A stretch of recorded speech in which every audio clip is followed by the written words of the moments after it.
mas é um jeito de se caminhar com Deus.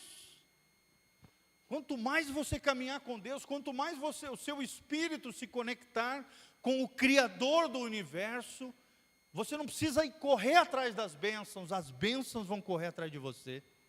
Olha o que diz o Salmo 23, versículo 6, certamente a bondade e a misericórdia do Senhor me seguirão todos os dias, e habitarei seguro na casa do meu Deus.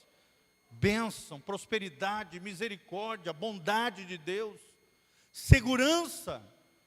A casa de Deus aqui é um símbolo de quem caminha na casa, tanto aqui a casa do Senhor, né, o lugar onde a gente se reúne, mas o nosso dia a dia, até porque nós somos casa de Deus. Amém? Se você tem o Espírito Santo, você é casa de Deus. Deus quer tabernacular em você, irmão. A alma tinha plena paz, o espírito era um com o Senhor e o corpo era perfeito. A felicidade não era um ideal a ser buscado, não, era uma realidade disponível a ser mantida. Gênesis 1, 29 a 30, olha o que diz: e disse-lhes mais, eis que vos tenho dado todas as ervas que produzem semente. Olha só, as ervas produziam sementes, muitas delas comestíveis, as quais se acham sobre a face de toda a terra, bem como todas as árvores em que há fruto que dê semente, servosão para mantimento. Olha só, qual era a base da alimentação do homem antes da queda? Sementes e o fruto da terra, o fruto das árvores. Vocês estão entendendo, irmãos? Olha só, 30, e a todos os animais da terra, e a todas as aves do céu, e a todo ser vivente que se arrasta sobre a terra, tenho dado todas as ervas verdes como mantimento, e assim foi. Ervas, frutos, sementes, cereais, tudo isso disponível, era só ir lá e pegar, não precisava lavrar a terra, não precisava semear para colher, não, era só ir lá e pegar, nascia, brotava de novo. Glória a Deus. Irmãos, quando você está com Jesus, até o teu trabalho flui mais, a bênção vem, o favor é derramado sobre a sua vida. Você precisa crer nisso no nome de Jesus. O pouco se torna muito, amém? O pequeno se faz grande, porque o favor e a bênção de Deus está sobre nós. A quarta marca, prosperidade, amém? A quinta marca que o homem tinha sobre ele, eternidade. Fala comigo, eternidade. Pode colocar lá, meu filhão, Eclesiastes 3:11, Eclesiastes 3:11, eternidade era outra coisa que o homem usufruía no seu estado original, no plano original de Deus. O ser humano foi criado para a eternidade. Nós não fomos criados para morrer. Por isso que a morte choca tanto o nosso coração, quando a gente perde um ente querido, alguém que a gente ama. Todo ser humano ele tem um desejo pela continuidade da vida, sim ou não? Por isso que as mulheres, né, tentam se rejuvenescer, fazer com que o envelhecimento não se acentue na sua vida. Por quê, querido? Isso não é à toa. O desejo nosso do ser humano é a continuidade da vida, é a perpetuidade da existência humana. Isso se chama eternidade. Olha o que diz Eclesiastes 3:11, tudo fez formoso em seu tempo, também pôs na mente do homem a ideia da eternidade. Em outras versões diz, também pôs no coração do homem a eternidade. Se bem que esse não possa descobrir a obra que Deus fez desde o princípio até o fim. Fala comigo, Deus pôs a eternidade na minha mente e no meu coração. Até porque a mente está dentro do coração humano. É uma das características da alma humana, a mente e o intelecto. A volição, o livre-arbítrio ou vontade. E também as emoções e os sentimentos, irmãos. Tudo isso sobre a sua vida, sobre a minha vida. Quando Deus soprou sobre Adão e Eva nas suas narinas o fôlego de vida. A palavra aqui no original é ruá. Ruá fala de fôlego de vida, o Espírito foi derramado sobre o homem, dando ao homem a condição de viver eternamente. A morte, portanto, não fazia parte do plano original de Deus. Por isso que ela nos choca. Só que Paulo vivia noutra perspectiva, que deve ser a perspectiva do cristão. Ele dizia: para mim o viver é Cristo, e o morrer é lucro. Tem crente que tem medo da morte.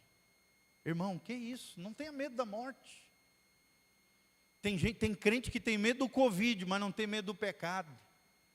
Tem vírus mais mortal do que o pecado, que pode destruir tua vida espiritual e te levar para o inferno. Você está me entendendo, irmão? As pessoas têm medo do Covid, mas não têm medo de pecar. Em vez do Covid ser um elemento para chacoalhar a humanidade e fazê-la voltar ao Senhor, a buscar o Criador, muitas pessoas em meio à pandemia continuam pensando errado, fazendo coisa errada e continuando a propagar o vírus mortal do pecado. Mas lembre, querido, o ser humano não foi feito para viver escravo do pecado. A Bíblia diz: o salário do pecado é a morte, mas o dom gratuito de Deus é a vida eterna em Cristo Jesus, o nosso Senhor. Quem quer vida eterna aqui em nome de Jesus? Ela já está disponível para mim e para você. Basta nascer de novo, basta entregar a vida para Jesus, basta caminhar com Jesus em arrependimento, com o coração quebrantado, humilde, em arrependimento, e você vai desfrutar dessa vida eterna. João 17:3 diz assim: e a vida eterna é esta, que conheçam a Ti, o único Deus verdadeiro, e ao Teu Filho Jesus, a quem Tu enviastes. A vida eterna, a eternidade é desfrutada com Deus Pai e com o Filho e no poder do Espírito Santo. Amém? A sexta marca que o homem tinha no plano original de Deus, irmãos, é a responsabilidade. Fala comigo, responsabilidade. O homem recebeu de Deus também responsabilidade. Não era só moleza, não era só acesso fácil aos frutos, à semente, às ervas que estavam disponíveis. Havia também responsabilidades. Deus colocou ao homem a responsabilidade de dominar sobre a criação, usando a autoridade recebida, e deveriam se multiplicar, enchendo a terra. Louvado seja o nome do Senhor. Amém? Encher a terra de homens e mulheres salvos, redimidos, transformados, adoradores do Senhor Jesus. É o que diz Gênesis 1:26-28, nós já lemos. Além de tudo isso, ele recebeu a incumbência, a responsabilidade de defender a criação contra a ação do diabo. Será que você tem defendido a igreja do Senhor contra a ação do diabo? A natureza que Deus criou contra a ação do diabo? A sua casa que Deus criou contra a ação do diabo? Isso é a nossa responsabilidade. Tratar bem os nossos cônjuges, cuidar da nossa família. Deus não vai fazer isso por nós, irmãos. É nossa responsabilidade. Cuidar dos nossos filhos é nossa responsabilidade.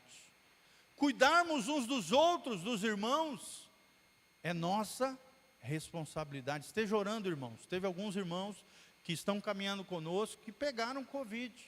Graças a Deus, até agora, os relatos que eu recebi de cada um deles, tenho procurado mandar uma mensagenzinha, né? Tenho procurado ligar para eles sempre. Estão todos bem, são assintomáticos, mas umas 4, 5 pessoas também pegaram o Covid.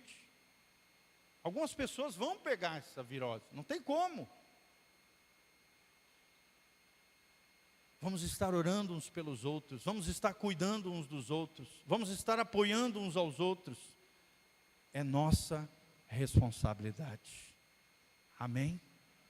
Cuide da sua família, é sua responsabilidade. Cuide das suas finanças, é sua responsabilidade. Cuide dos seus sonhos, planos e projetos, é sua responsabilidade. E a sétima e última marca que o homem tinha no plano original de Deus é o livre-arbítrio. Fala comigo, livre-arbítrio, ou a liberdade de escolher, de tomarmos decisões conscientes, de fazermos as melhores escolhas na nossa vida. Querido, isso foi um dom que Deus nos deu. Deus poderia ter feito um bando de robozinho, dizendo, aleluia, glória a Deus, santo, santo é o Senhor. Mas Deus não fez isso. Deus fez homens e mulheres livres, moralmente livres, que têm a capacidade de fazer escolhas conscientes, que podem amar a Deus de forma voluntária. O amor subjugado, o amor tiranizado, o amor coagido não é amor. Mas quando amamos a Deus de forma voluntária, consciente, livre, isso é amor. Amém?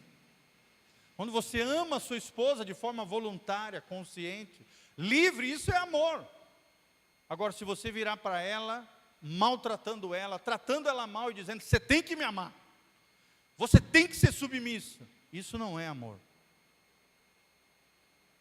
Não é assim, querido. O amor é livre, o amor é voluntário. O livre-arbítrio foi uma dádiva que Deus deu a Adão e Eva. Infelizmente, eles fizeram mau uso dessa liberdade que Deus havia dado. E nós sabemos já essa história, nós vamos falar num outro momento sobre as consequências da queda do homem. O que isso provocou no coração do homem? Que tipo de situação? O que aconteceu com o homem depois da queda? Tudo isso que nós estamos falando é antes da queda. É o plano original de Deus. É o resgate do Éden, na sua e na minha vida, através de Jesus. Amém? Coloca a mão no seu coraçãozinho, assim, fala para você mesmo, fala assim, Senhor, obrigado, porque em Jesus de Nazaré, o Éden pode ser restaurado, o plano original de Deus pode ser restituído sobre a minha vida, sobre a minha casa, sobre a minha família, um jardim de Deus. Louvado seja o nome do Senhor. Amém? Deus criou o homem de forma inteligente. Meu irmão, seja inteligente nas suas decisões, seja inteligente nas suas escolhas. Deus criou o homem livre. Seja livre, não fique preso a pessoas, nem a circunstâncias, nem a situações. Ele poderia fazer escolhas, determinar o seu próprio caminho. Só que infelizmente Adão e Eva fizeram mau uso do livre-arbítrio, dessa dádiva divina. Por isso mesmo, responderiam por suas decisões. Eu e você, querido, vamos responder pelas nossas decisões. Que tipo de decisão você tem tido? Que tipo de escolhas você tem feito? Como é que você tem guiado a sua vida, a sua casa, a sua família? Irmãos, nós vamos ter que sermos responsabilizados por ela. Toda escolha consciente vai haver recompensa e vai haver uma avaliação por parte do Senhor, bênção e maldição. As nossas decisões hoje definem o nosso futuro amanhã. Fala comigo, as minhas decisões são sementes para o meu futuro. As suas decisões hoje vão definir o seu futuro amanhã, querido. Uma escolha errada hoje pode trazer um futuro amargo amanhã. Sim ou não? Tem escolhas, queridos, que são irreparáveis. Irreparáveis. Tem decisões que são manchas indeléveis na nossa vida e no nosso coração. Então tome cuidado com aquilo que você decide, com aquilo que você faz, com as suas decisões, com as suas escolhas. Deus queria ser amado por nós e não apenas obedecido. Entretanto, havia uma grande condição para que o homem preservasse o seu estado original de bênção. Qual era a única condição de Deus? para que esse estado original, esse plano original permanecesse na vida de Adão e Eva, que eles se submetessem completa e voluntariamente a Deus. Submissão completa e voluntária a Deus. É tudo que Deus espera de mim e de você, amados. Submissão a Deus. Obediência a Deus. Decidirmos por Deus. Amarmos a Deus. Quais são as 7 marcas que nós vimos hoje? Primeira delas, santidade. Fala comigo, santidade. Segunda delas, autoridade. Terceira marca que o homem tinha, comunhão com Deus. Quarta marca do plano original de Deus, prosperidade. Quinta marca do plano original de Deus, eternidade. Sexta marca do plano original de Deus, responsabilidade.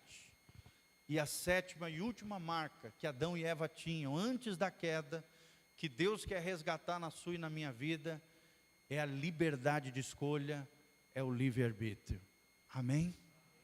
Vamos resgatar isso em Cristo Jesus, o nosso Senhor? Amém? Você quer viver esse plano original de Deus na sua vida? Então fique de pé, querido, coloque a mão no seu coração, que a graça e a paz de Jesus venha sobre a sua vida, feche os seus olhos.